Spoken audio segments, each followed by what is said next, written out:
बोलिए श्री सद्गुरुदेव भगवान की जय, सच्चे दरबार की जय। ये किसी एक भगत की नहीं बल्कि महाराज जी के प्रत्येक ऐसे साधक का अनुभव रहा है जो महाराज जी से अनन्य प्रेम करते हैं। महाराज जी कभी भी अपने सेवकों को अपने से दूर नहीं रखते हैं, वे हमेशा अपने सेवकों को अपने गले लगा कर रखते हैं। इसीलिए आप कभी नूर महल गए हों और आपने महाराज जी के दर्शन के लिए अर्जी लगाई हो और महाराज जी ना मिले हों, ऐसा बहुत कम बार ही हुआ है, क्योंकि महाराज जी अक्सर अपने सेवकों से ज़्यादा ललाहित रहते हैं अपने भक्तों से मिलने के लिए। महाराज जी एक माँ की भांति हमेशा अपने बच्चों से मिलने के लिए ललाहित हो उठते हैं। और आपने दिव्य शांति महोत्सव पर भी देखा होगा कि महाराज जी कैसे 15-15 मिनट के बाद, आधे घंटे के बाद कैसे संगत को दर्शन देने बार बार अपने रूम से बाहर चले आते थे, जब उनके संगत जय श्री राम के नारे लगाती थी। महाराज जी इतनी दिव्यता से अपने भक्तों से प्रेम करते हैं कि वो अपने भक्तों से मिले बगैर रह ही नहीं सकते। ऐसा ही कुछ आज हम सुनेंगे इस अनुभव के माध्यम से कि आपकी कृपा से सब अच्छा है। और ये जो अनुभव है, ये अनुभव है ढालू राव मगलानी जी का, और जो कि रहने वाले हैं अहमदाबाद गुजरात के। वो बताते हैं कि बात शुरू कर रहा हूँ 19 साल पहले से। साल 2005 में मुझे ब्रह्मज्ञान की दीक्षा प्राप्त हुई तथा बिजनेस के सिलसिले में पंजाब जाते हुए मैं 2-3 महीने में एक बार नूर महल आश्रम हो आया करता था। मुझ पर गुरु महाराज जी की असीम कृपा है कि जब भी मैं नूर महल आश्रम जाता था, मुझे वो अपने पास अवश्य बुलाते थे और बहुत ही अच्छे से मेरा हालचाल भी पूछते थे।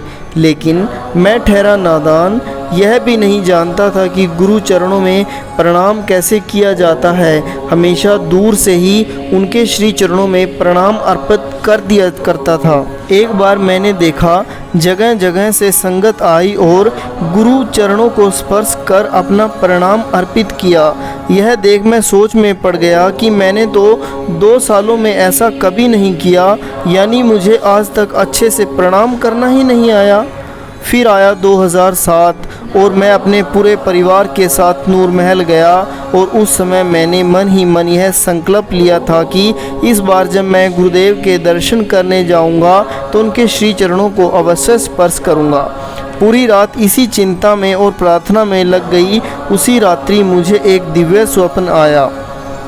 स्वयं गुरु महाराज जी मेरे समक्ष खड़े थे और मैंने अपने दोनों हाथ जोड़े हुए थे और मैंने महाराज जी को कहा, महाराज जी मुझे आपके श्री चरणों का स्पर्श करना है।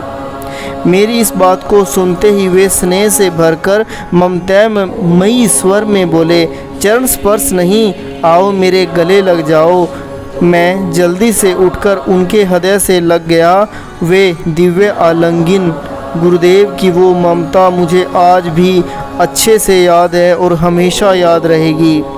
आज भी उनके वे प्रेम से भरे हुए शब्द मेरे कानों में गूंजते रहते हैं। इस दिव्य स्वप्न को देखते ही मैं उठकर साधना में बैठ गया तथा सुबह के लगभग 7 बजे गुरु महाराज जी ने हमें बुला लिया।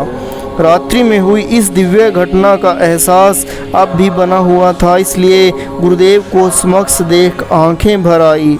आंखों में आंसू लिए मैं उनके श्री चरणों में झुक गया। महाराज जी ने कहा, सब ठीक है ना? हम सभी ने हाथ जोड़कर कहा, जी महाराज जी, आपकी कृपा से सब अच्छा है और हमेशा अच्छा ही रहेगा। एक भक्त के भाव हमेशा अपने गुरु से जुड़े होते हैं और वे अपने गुरु से कितना प्रेम करते हैं उसके शब्द नहीं, उसकी आंखें बोला करती हैं। और क्योंकि जब वे गुरु के समक्ष जाते हैं तो गुरु महाराज जी उनकी मन की और आंसुओं की भाषा से ही अपने शिष्यों के प्रेम को भांप लेते हैं। ऐसे हैं हमारे गुरुदेव आशुतोष महाराज जी। इसी प्रार्थना के साथ कि आप नित्य ध्यान करें और गुरु महाराज जी से दर्शनों की प्रार्थना करें और अपने गुरु में अपना विश्वास सदा दृढ़ रखें। मैं आज के अनुभव को यहीं समाप्त करता हूँ। तो बोलिए श्री सद्गुरुदेव भगवान की जय, सच्चे दरबार की जय।